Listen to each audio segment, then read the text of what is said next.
Good afternoon, everyone, and thank you for joining us today. I'm Danielle Fugazi, a contributing editor with American Banker, and I'll be your host and moderator for the next hour. Accenture's Commercial Banking Top Trends Report is always highly anticipated, and I do want to get right into it because I know how anxious everyone is to hear about what Accenture is thinking about at the start of the new year. But before I do that, please allow me to take care of a few, I promise, very quick housekeeping items. First, we encourage you to ask questions throughout the broadcast by typing them in directly to your console. Your question will not be seen by your fellow viewers, only I will receive the questions. Toward the end of the program, there will be a link visible for you to download Accenture's full commercial banking top trends in 2022 report. Now, I am very pleased to introduce the experts I have with me today. First, please welcome Jared Rohr. Jared is a managing director at Accenture and the global practice lead for commercial banking. He has overall accountability for defining the most important industry trends and priority in commercial banking across the globe, as well as aligning Accenture's teams, capabilities, and technology ecosystem partners to help commercial banking clients successfully execute their strategies. Welcome, Jared, and thank you for being with us today. Thanks. It's great to be here live in the studio with you today. I also have with me in the studio Chris Sislowitz. He is a managing director at Accenture as well and the North America Credit Practice Lead. He has overall responsibility for Accenture's consulting work across retail, mortgage, small business, commercial, and corporate lending. Chris specializes in the management and delivery of transformational initiatives and platform implementation for global financial institutions. Chris, welcome to you, and thank you for joining us here today. Thank you, Danielle. A pleasure. So Accenture and your teams have been putting together this top trends report for 3 years. And as I mentioned, it's always met with a lot of interest from our audience. I think our audience might agree, though, that this year it feels a little different. The findings feel a little different than it has in years past. Jared, I would like you to just set the stage for our audience. Can you tell us why you keep doing this report at the beginning of the year? And also, am I right in my thinking that the 2022 trends feel a little different? Sure. Thanks again for having us. Why we keep doing it, as we started this 3 years back or so, we thought it might be interesting, and what we realize is not only are they the trends, but it tends to turn itself into a bit of a checklist or almost a homework assignment for our bankers to go take a look at and say, am I meeting these criteria? So we find it to be a really simple way of saying, are you thinking about those things that are most important and relevant as you think about moving your bank forward to the future? So that's the first thing I say. As far as why it's different or what's different, part of it's like a bit of an accolades to our banks, right? So last couple of years, we've been talking a lot about digital foundation and building this, the hardware, if you will, to enable capability around digital. And as we look at where banks are, there's a bit of a nod to the banks for making their way through a lot of that. They're certainly not finished, right? But as we look at some of the innovation and acceleration of digital and technology transformation in Treasury, and specifically around credit origination, we're seeing those rails really kind of be there to enable that digital capability. So now as we see that, right, we see banks now an ability to kind of capitalize on this investment. So it's important, I'd say, as banks think about this, is you are not at the end of a transformation. You've built a foundation, right? The rising rate environment that we're hitting says there's probably some additional investment funds to be had. Have your agendas ready and be ready. But this is not the time to think that I'm done with transformation or I'm fatigued with transformation. This is the time to say, I'm ready to go really accelerate because the next level is right here with us right now. So progress, but you got to keep leaning in. Lots of leaning in, okay. Yes. So let's jump right into the 7 trends. Jared, I'm going to start with you on this first trend. Sure. It's time to ditch the traditional help wanted approach and talk about fintech powered banking and what that means for hiring talent. You're predicting that commercial banking will be losing their talent faster than ever, and that they have some competitors out there like Silicon Valley. Yep. Can you talk a little bit about how those banks can stay competitive and Let's just talk overall about the trend. Sure. First of all, I think the future can be really bright for banks and talent, right? So I want to start with that point. We are in an unprecedented time with this pandemic and everybody thinking it's time for a new job, right? So there's just a lot of transition in the workforce. But as we look over, the last decade, I think the luster of banking has lost a little bit of its appeal, and forgive me, everybody, but like this idea that the banking is a bit of a legacy industry and not tech forward has been a bit of where banks have struggled to attract talent. Now, we've done some analysis, some studies that really show some interesting hiring patterns, right? So first of all, let me talk about hiring patterns in Silicon Valley, specifically with fintechs, right? Hard technology, or very, very strong technology capability, number one.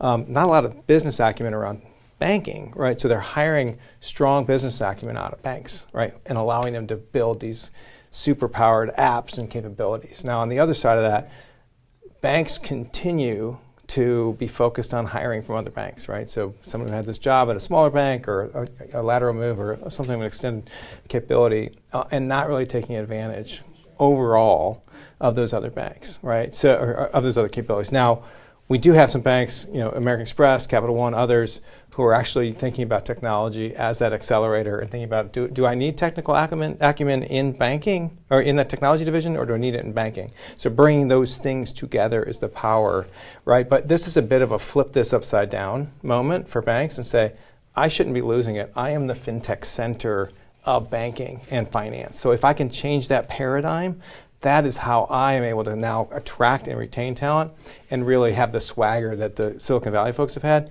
because they've got the capital, they've got the investment, and everything's going in the bank's direction right now. Chris, what might you add? Yeah, I mean, I think I want to come back to this sort of prestige point a bit, right? If you get back to the 80s and the 90s and where banks were with movies like Wall Street or Secret of My Success, right? It was portrayed as the place to be. And to your point, unfortunately, I think the financial crisis sort of knocked a little bit of the sheen off that, and banks have struggled to get that back. But to your point, there's a real opportunity now with investments, with an influx of capital from the interest rate rise, to really look at your talent strategy and to do something different. We've seen some recent announcement where some of the big banks have talked about raising salaries substantially, right? So the money is there. Now it's time to bring back the luster and the prestige and this idea that it's cool to be in banking. Are there any banks that are doing this particularly well, or anybody that you guys have looked at? Yeah, I mean, look, there's a couple of banks that jump to me. I mentioned American Express, right? Thinking about how they're really tech forward and the way they're thinking about hiring folks, as an example. But there are a handful of banks that are pushing the envelope in this direction. I don't know if anybody has wholesale embraced this idea that Silicon Valley can be my catalyst for technology, but we are seeing in pockets across many banks, I'd say, Chris, where there are non-banking technology execs being hired, non-banking business execs to some extent being hired to push towards product innovation and technology innovation. Okay, great. So let's move on to trend number 2, which involves focusing on the right tools. So it's RM's new year, new resolution. Jared, I think you're going to talk about this trend as well. Sure. Relationship managers have been notoriously slow to adopt CRM tools. What is it about that, and can banks help relationship managers get more comfortable moving forward? Why is it even important? Yeah, it's critically important. Why it's important? Banks who do it right are going to be able to grow their revenue and sales by 5 to 8% more than those who don't. Right. So there's a tangible financial impact to get it right. That's why it's important. Now, why has it not been adopted? There's it's a myriad of reasons, but the thing that jumps to me is RMs need information that's easy to consume, that they can trust. And time and again, these CRM tools have these very complex dashboards that allow that are made for people who like data, who like to dig into that. And what I think about RMs is these are people who want it simple, want to understand what the action might be, how I can track that, and how it's simple for me to use, adapt, and move on the road with. And what we're seeing now is a push towards those insights being put together in a way that are reliable. Right, so the data is accurate, it's valid. Those data sets are actually something you can use on like clients to build out those capabilities, and then putting it in a tool that allows the RM to actually feel that it's helping them do their job, right? And this is a bit of a mind shift change from CRM as a management tool to CRM is something that it's got all this gravitational pull, and it makes an RM better, right? Again, RMs that are out there listening, this is a way to grow your book by 5 to 8%. So if the tools are right and the data's right and you're using this, you will lead the pack in banking, right? But there's still work to be done, I'd say, to get bankers and banks to put this data in a way that is, truly easy to use, it's reliable, and it's in a tool that is enabling the right behaviors around CRM that drive the right actions at the CRM level, and importantly, provide management the right reporting and capabilities on what's happening with the pipeline.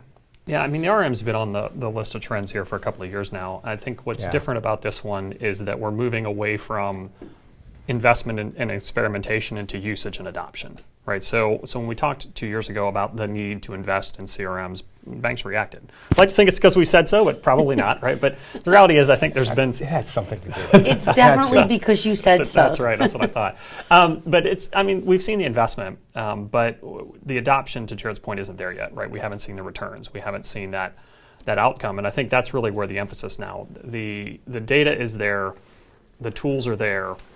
Now it's time to use them and to get the outcome, right? Mm-hmm. So I think it's all about it's moving from experimentation to usage. Yeah, and one of our clients down in the Southeast Regional Bank has made some great progress in this area, right? So I see their CRMs have the enthusiasm through the tool because it's providing those leads that they were having to organically grow on their own. Now they're using the data to get there, right? And I think that what they're doing is really innovative, and hats off to them. But those are the kind of things we need to see more and more stories for, and I think we're starting to see them. And there's it's just a tremendous amount of value just sitting there waiting. But this is about change of tools and then change of behaviors that's going to drive the right revenue growth. Yeah, that behavior change is tricky, but getting there, right? Yeah.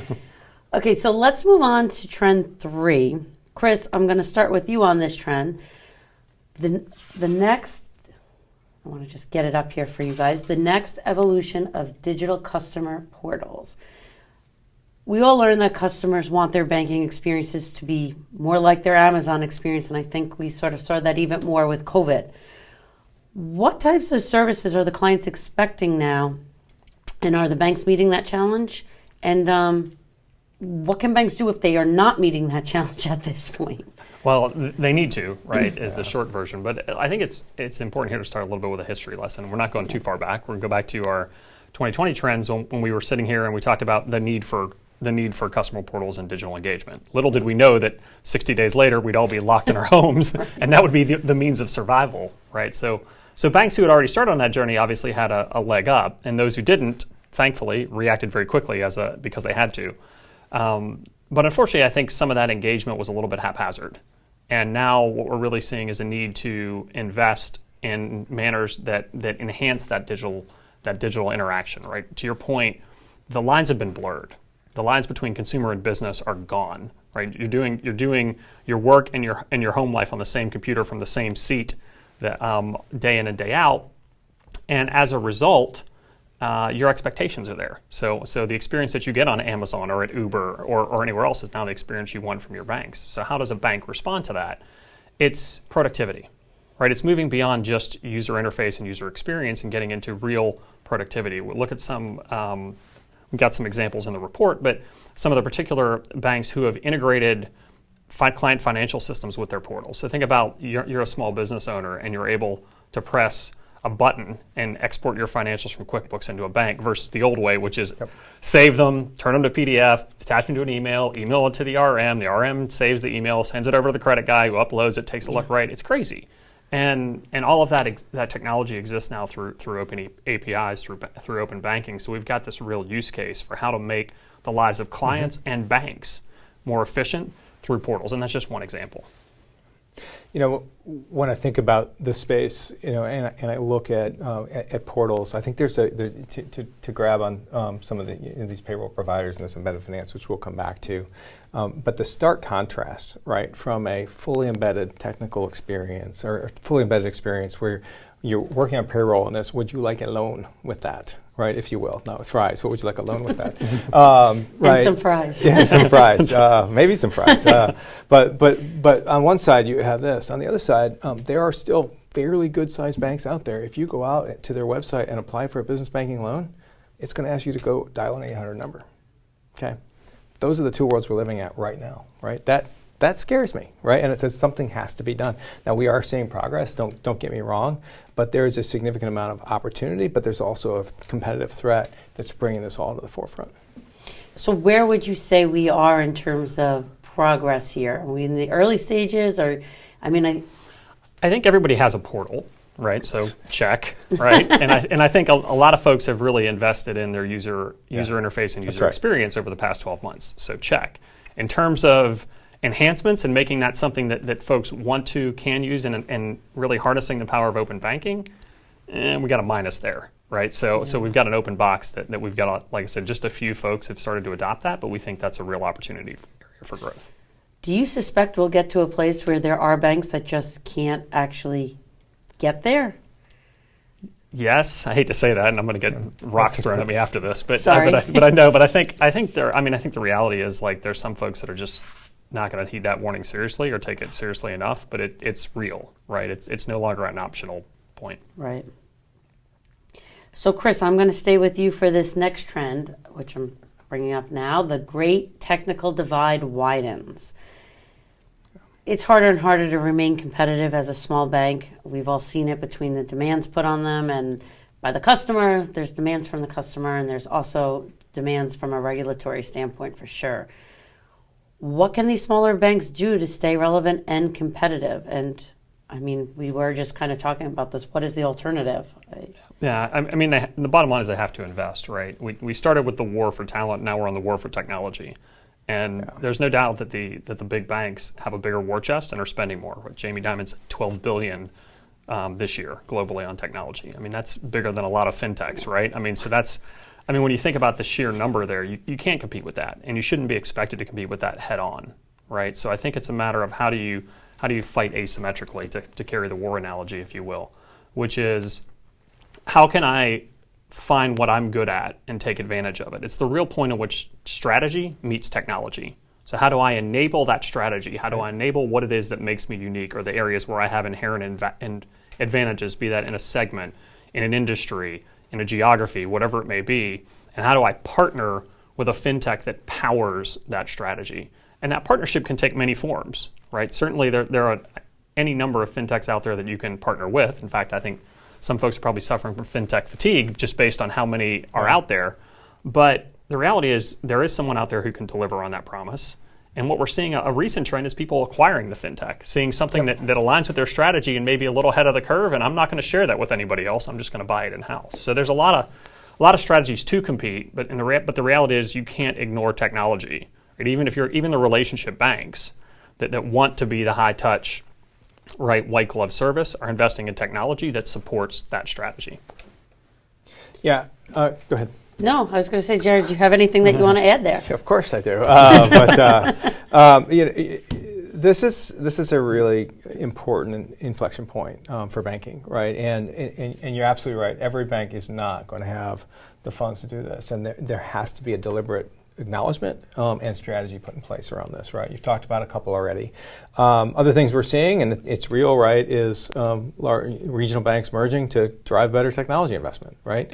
Eliminate the cost, invest that back into it becoming a growth trajectory for your firm.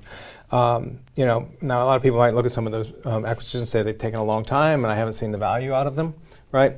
I say just hang tight, just wait until they get that investment up and roaring, and then see how you feel, right? So I think that there is a lot to be said about further consolidation. We've seen a lot of consolidation already. But I think that you're going to see a continued focus on this as a play to drive this investment, right? Because there's not a lot of ways to squeeze more out of that, and I think the rising interest rate environment, again, is a short-term opportunity for banks to figure out how you can build this. Now, if you're a smaller bank and you're trying to rise up that value stream rapidly, you're not going to be able to pick everything, to your point, right? And there's some consortiums that are out there to help kind of build technology and operations scale. They aren't necessarily differentiators, all right, but they allow you to kind of outsource some of those capabilities to allow you to have basic foundational capabilities. That's certainly a strategy and an option. But I think to your point, some of the more tech-forward banks are saying, I'm going to have basic capabilities in the center, right? I'm going to make sure my core is solid, right? But I'm going to go make some strategic bets. I'm going to play in embedded finance, right? I'm going to be really sexy on some of my APIs. I might go after some Bitcoin capabilities, right? Those are the kind of things that are strategies that banks can deploy to help with this, but it doesn't change the point that there is a widening of this gap, right? And technology is the only way forward for these banks, right? So I think that becomes such an important point for folks to really hone in on and think about how you're going to manage through. So, Chris, you had originally, when you were talking about acquisitions, acquiring these tech companies and putting them in. And then, Jared, you were saying consolidation, Correct. M&A activity between the regional banks. So I suspect you both think that going into 2022 or for the remainder of 2022, we will see more acquisitions and M&A activity across the board. Absolutely. Right. I mean, I think it's going to be acquisitions of banks, acquisition of technology companies, right? We haven't yet seen the technology company acquiring the bank. Not sure we're going to see that quite that flavor, but we are seeing absolutely an uptick in M&A, and we don't expect that to stop. Yeah, I think that the two things that could be hurdles, right, for acquisitions are going to be the rate environment, right? Clearly, as we've seen the market come down, that's made banks a little bit more valuable, but it's also made those buyers a little less valuable. So we'll have to see how that plays out. But there is something about the rising rate environment that may create challenges there. And the second is the regulatory environment, right? We know that there's been delays in getting regulatory approval, right? So those two things are some headwinds, but I don't think they're going to stop. They might slow some of the activity in the short term, or they might accelerate it so banks can get ahead of it. Who knows? Yeah. Right? So we have some more trends to go through. I just want to give a quick reminder to our audience to please submit their questions into the Q&A box on your screen, and we will get to them at the end of our trends. So we're going to move on here to trend number 5, embedded finance. So embedded finance takes center stage. Jared, I'm going to turn back to you for this trend. Why are small businesses more inclined to turn to a fintech rather than their own existing banks to open up business accounts?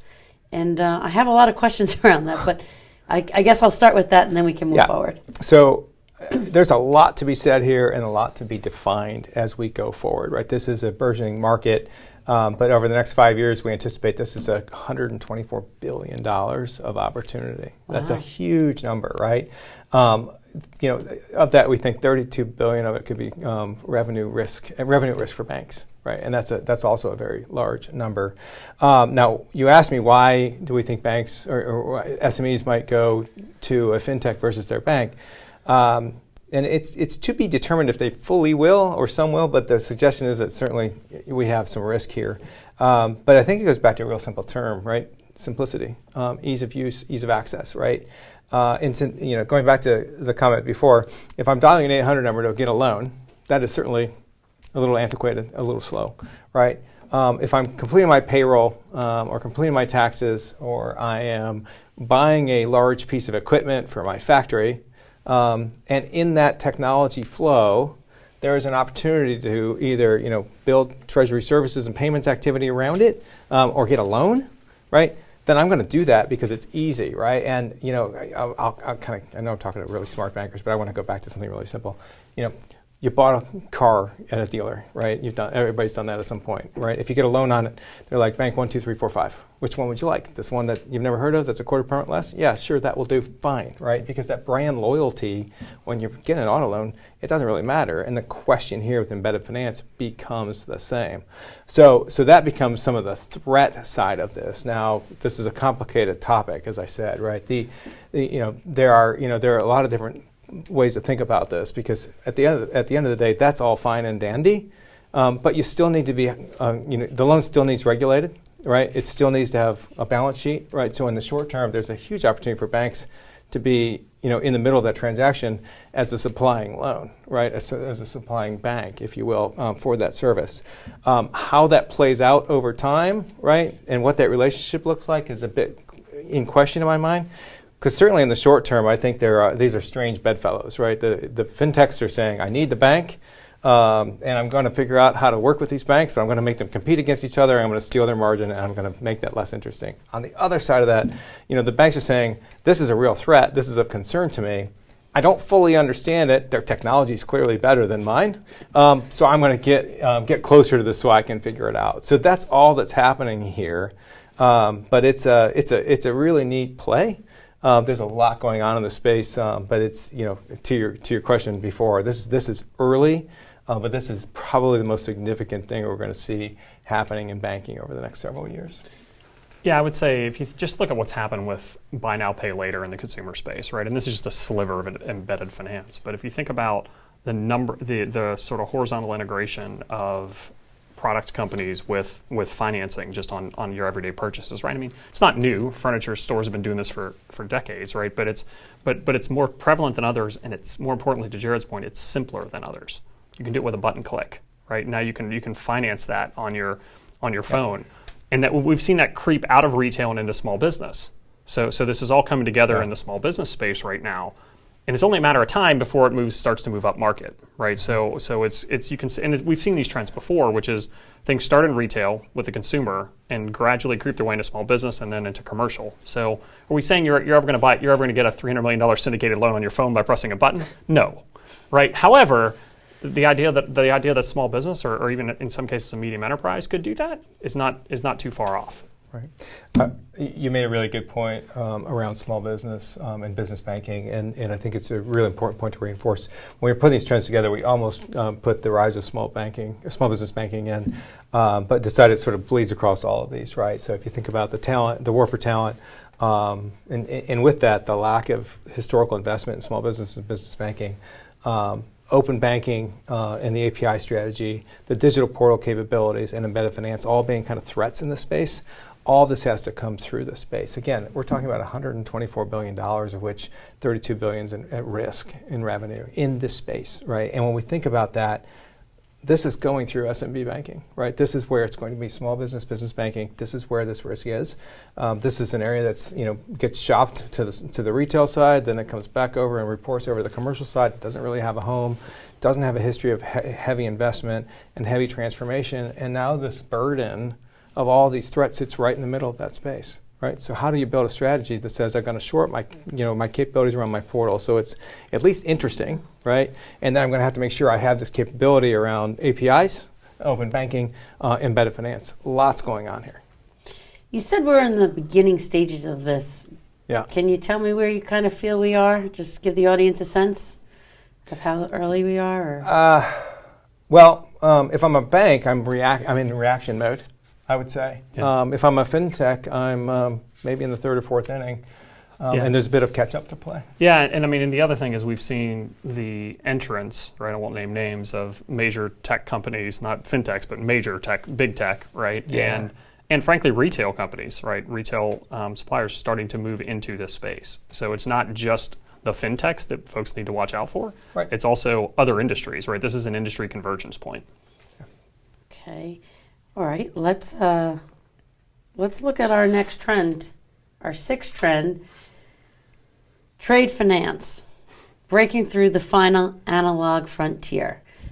Jared, I'm going to pass this back Sure. to you, and I'm going to just let us know what is this about. All right. So trade finance is probably as vintage as this upcoming Super Bowl halftime show, right? So Mary J. Blige, Snoop Dogg, all coming out, right? The technology fits the 90s in this space more than it does the 2020s. And I think there's a lot to be said here, right? So trade finance, supply chain finance, this is $3.6 trillion worth of goods and services moving across the planet every year, right? That's a lot of money. That's $54 billion in revenue across the globe. And when we look at that and we think about historically onboarding, KYC, the actual transaction verification process, that's a 6 to 12 hour manual process on every transaction today, right? And it's manual, and it is ticking and tying and green screens and looking at a bill of lading, all of these kind of crazy things that are just as manual as ever. But when I look at this space and I think about what commercial credit looked like 6 years ago, 5 years ago, and we saw the advent of technology to help in that space, we see it now, right? You've got blockchain, right? You've got machine learning. You've got the whole data ingestion. All of these things are happening that allow this simplicity to come forward, right? So we look at the space and say, we are about to break through this last analog frontier in banking. And it's not that anybody's done anything wrong in trade finance. It's just the most complex thing banks do, right? So now the technology is there. The innovation is here. The fintechs are all over the space. We're seeing really neat capabilities being built all day long, new systems to fundamentally replace and tear out some of the legacy systems we've seen. So there's just a ton of opportunity here. It's really exciting, and I think that when we look at where banks are going to invest this year and in the coming years, they'll have to here, right? They're just going to have to, because the speed is going to be so important, and again, the cost. I remember, the bank I used to work at, there was over 600 people that just did the operations around the transactions. 600 people just to do manual quality checks and verification on operations. That's so unbelievable. Well, it is. I mean, and Jared alluded to this. I mean, it's embarrassing where we are from a technology standpoint, right? I'm on a personal mission to kill the fax machine, right? For those of you who don't remember what a fax machine is, they still exist in trade finance. Maybe we'll see one in the halftime show. But really, I mean, it's sad. I mean, we're literally still faxing forms back and forth. We've got people signing triplicate forms, the old gray, pink, yellow forms on docs. I mean, you're dating yourself. I am, yes. But it's true, and that's the embarrassing part. And we have the technology to make that better. You mentioned blockchain. I mean, we've been talking about blockchain in banking for a long time, but this is a proven, true first use case where you can validate now that the transaction that left the port in Hong Kong and arrived in Los Angeles is the same thing via blockchain. That's huge, right? Mm-hmm. And we can get out of all this nonsense of, is it the same thing or not? Are we counting boxes? Like, the supply chain finance aspect of this is tremendous. Mm-hmm. And we are seeing folks, I know your question's coming, so I'm just going to preempt it, which is, where are we seeing this, right? Yeah. Which is, I mean, it's not surprisingly starting out of the Far East, right? Out of Singapore, out of Hong Kong, out of heavy export cities, right? And we're starting to see traction gain in Western Europe and Northern Europe and in the Western US, places that have ports. And that's where it will start, right? It will start and evolve from places that are heavily dependent upon the import-export business. But we think once that initial wave takes hold, then we'll see the rest of the industry catch up. Where does that leave the U.S. in this? Behind the times. True. Though I'd be remiss to not say that some of the larger banks are indeed investing in this space, right? We know that banks are signing some pretty significant software contracts in this space to think about transformation. So that is happening in the U.S., especially these banks who have a large multinational presence. So absolutely happening. A little bit slower, certainly. But the capabilities are there, and there's two sides of every supply chain transaction. So both sides of the transaction need to be handled, and half of those are import, half of them are export, right? Good point there.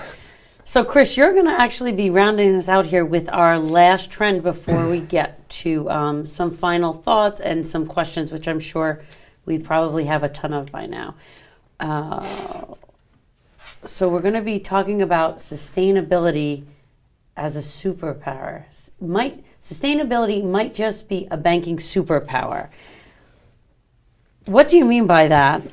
And how are banks contributing to the sustainability movement? Yeah, and I'll give full credit here to Jared for the title on this one. But I think when we talk about sustainability in banking, we're talking about three things. And the first two aren't all that interesting, but the third one has the real power.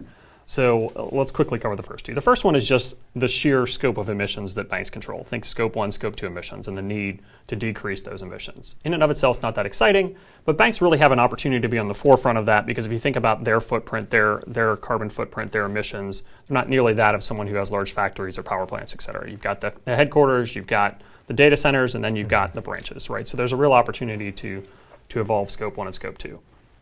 Moving to the second topic, we get to the inevitable, right, regulatory, which is compliance and reporting, which is real. It's coming. It's already here in certain countries, particularly in Northern Europe. But so that is coming.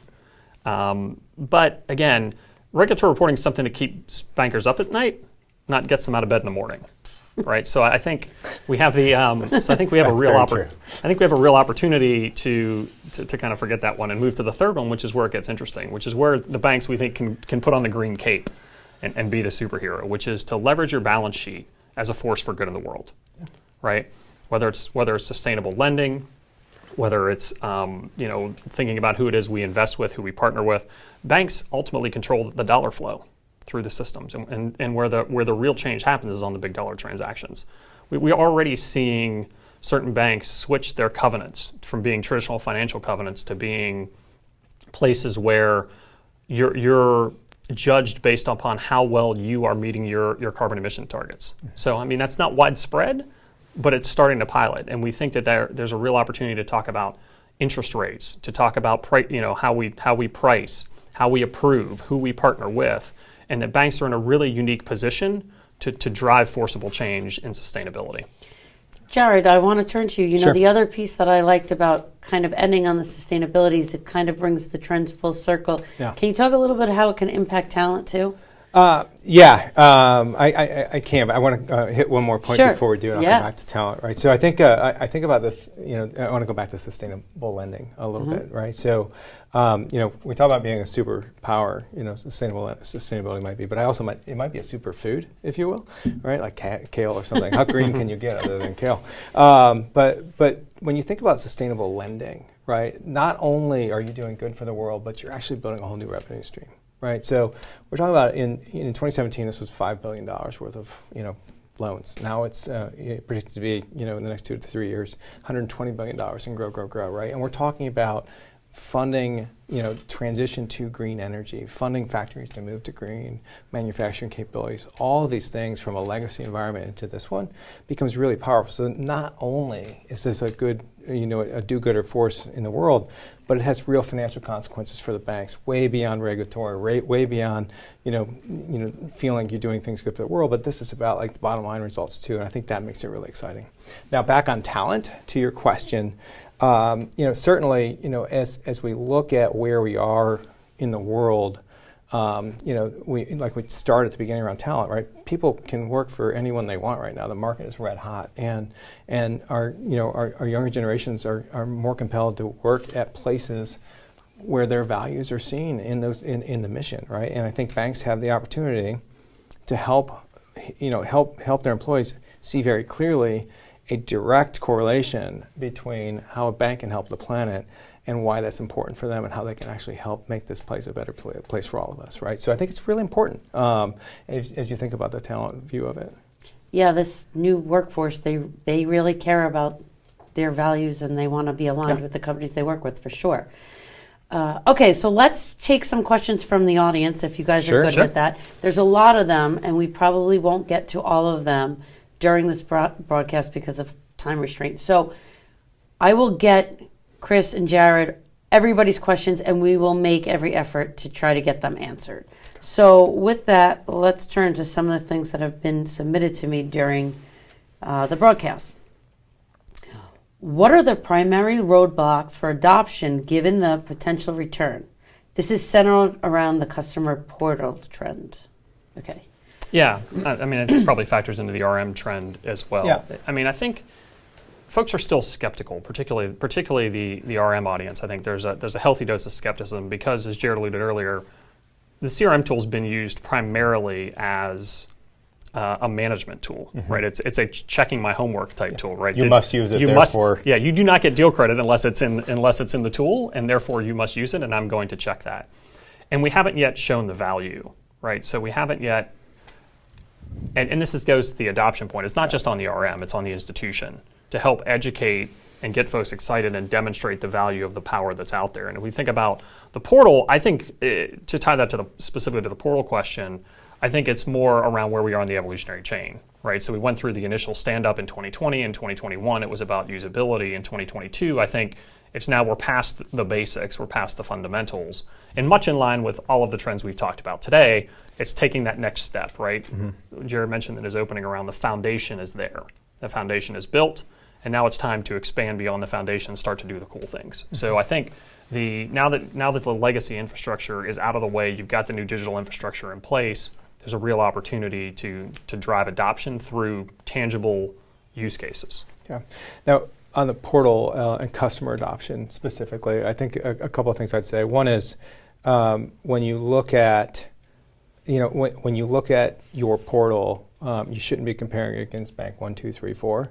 You need to compare it to what SMBs are interacting outside of banking, right? This goes back to this embedded finance play a bit. So comparing yourself to another mediocre portal isn't going to work, right? So that's not enough, right? So that becomes a key component of this is how am I at least how's my pro at least good enough to square off and do basic stuff and not have an eye roll because it's clunky and old becomes part of this. But thinking about how those user stories and those personas from a real customer point of view are at the front and center of everything you do. So how am I actually thinking about how the customer wants to interact with the bank? Right? How do I think about those capabilities? How do I make it much more seamless? All of that becomes important. And banks just haven't historically, at least in the SMB, commercial, corporate space, they haven't spent much time thinking about how their customers interact with technology. Right? So it's a bit of a mind shift to say, if I'm going to be good at adoption here, I've got to really think about my customer and really spend time thinking about how they interact, how they might interact in the future, how they're interacting with things that are non-banking that have banking implications. Right? So all of that sort of plays in. Yeah, I've got one client, and I know you're on, and if you're out there, you'll know who you are. But the first question they ask is, what are the other banks doing? And to Jared's point, that's not the right question, right? I mean, yes, we can give you the answer, but that's not the right question. The right question is, what's Amazon doing? Yep. Right? Right. I mean, because frankly, the small business person is on the phone. They're buying supplies from Amazon. All right? day. It's all always day. the question. All day. All day. Yep. What is Amazon doing? Okay, so this next question, I think, is around the trend of the great technical divide. Okay. And the question is, historically, many banks keep their technology separate from retail to commercial banking. Do we see the trend to merge them together for better technical consolidation benefits? I was talking about this last night at dinner with a client, actually, who has everything on one. I just I wonder if I'm answering it the same as I did at dinner. But I think there's a to be determined here. But I think that the complexity of banking has demonstrated to me that one size fits all doesn't work well, right? So I think there has to be a bit of a divide in the way commercial and retail works. But banks need to think about how you transition or bring those capabilities through from retail into business banking, into commercial and corporate. So I think my first response to that is they lean towards separate to me. If you're going to get full functionality and capability, otherwise everything is get diluted down as you try and make this this monolithic capability that's good for everybody, not great for anything. Right. I would say if you take a front to back approach, meaning if you start with the customer view and try to work your way backwards on one technology, you're gonna fail, right? But you can be successful picking an ecosystem, right? So we think about all the banks that are moving infrastructure to the cloud, or that are building ecosystems around Microsoft or around Salesforce, right? So I think there's an opportunity to build an ecosystem core and then have specialized applications that all hinge off the same core. Correct. And start to bring some of those pieces together on the back end, because they're the ones that are the back ends are the real impediment. Yeah, that's exactly right. It's not the investment in the user interface, it's in the back end. Okay. Next question.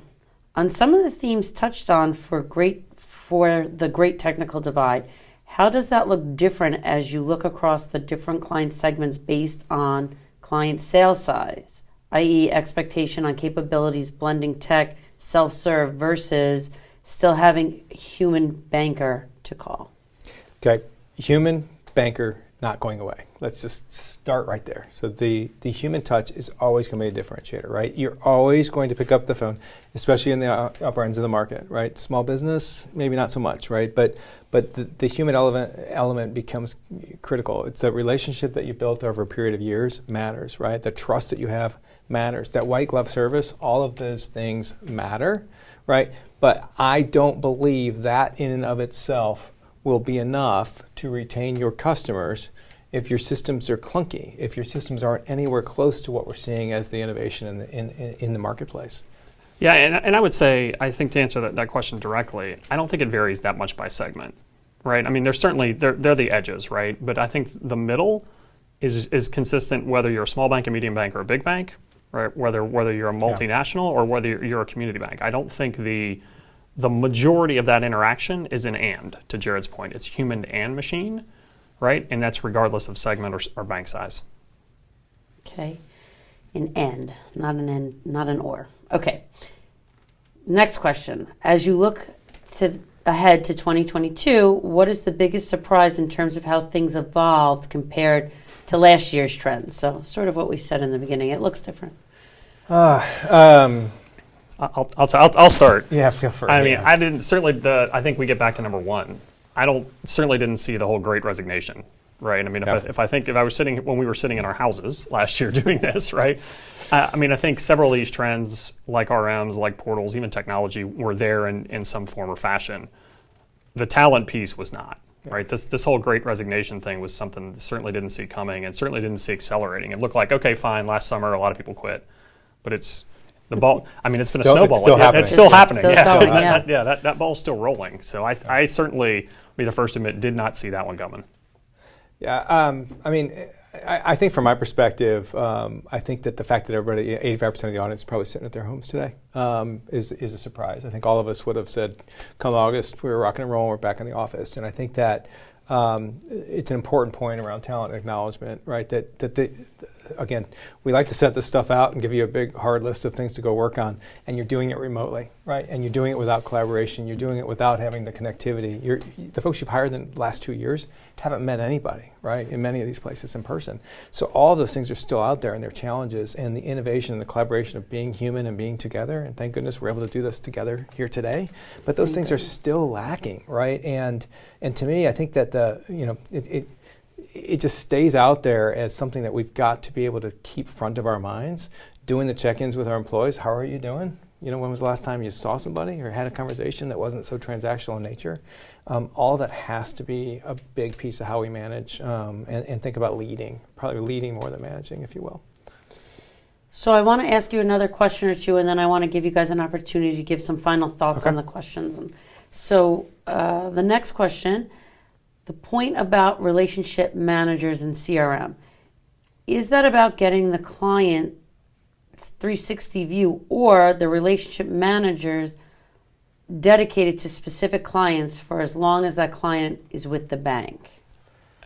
I think that's missing the point a little bit. I mean, the 360 customer view, I'm like, that's been out there for a decade, right? So what I would say was, I think the point we're trying to make is, let's take the customer around the context of the industry that they operate, the locale in which they live and work, right? So it's thinking broader than just sort of that transactional nature of the client and all of the transactions they have with the bank, and saying, how do I start to help that business be successful, right? If I think about back to this whole point around banking losing its luster, right? I mean, the message used to be, I'm your bank, I'm here to help, right? And I think now it's like, I'm the bank, and I'm here to tell you all the reasons why you can't have your money, right? So I think it's about changing that narrative to say, how do I help this industry? We talked about sustainability as one good tangible example, but there are a lot of it, is how do I help you as a business owner grow? How do I help you go from a small business to a medium-sized business to a large company, right? And I think banks have an opportunity to do that by focusing on more than just the transaction with the bank and using the data that's available to think more broadly. Yeah,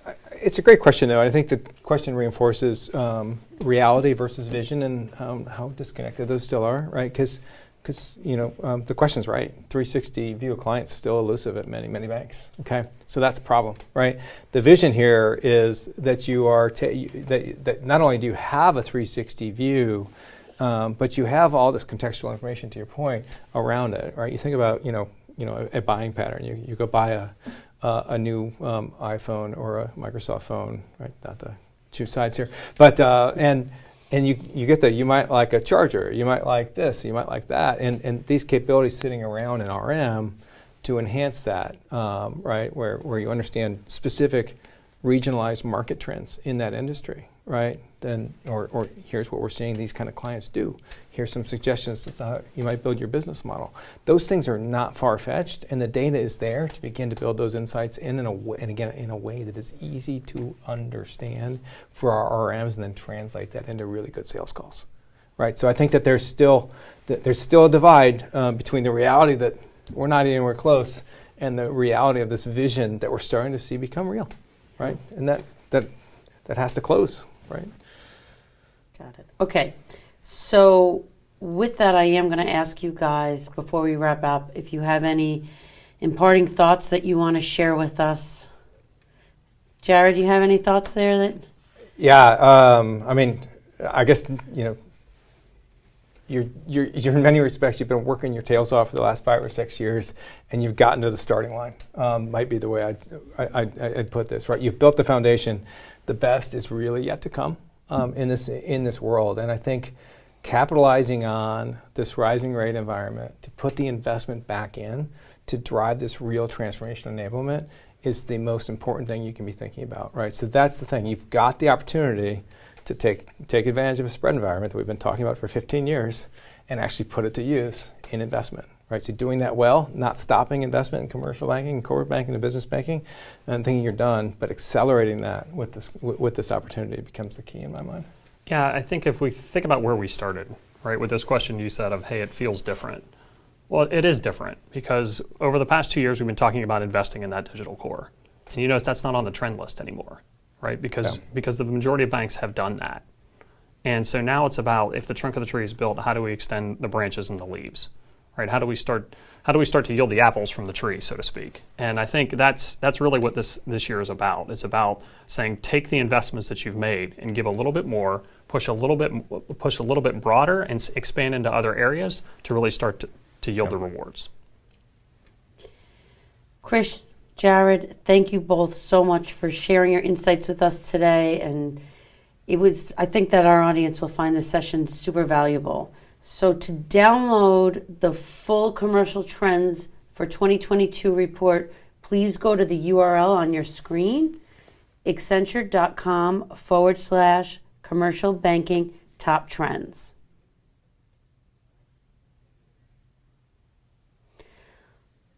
On behalf of American Banker, a big thank you to our audience for joining us today. And again, thank you to Chris, Jared, and Accenture for making this session possible.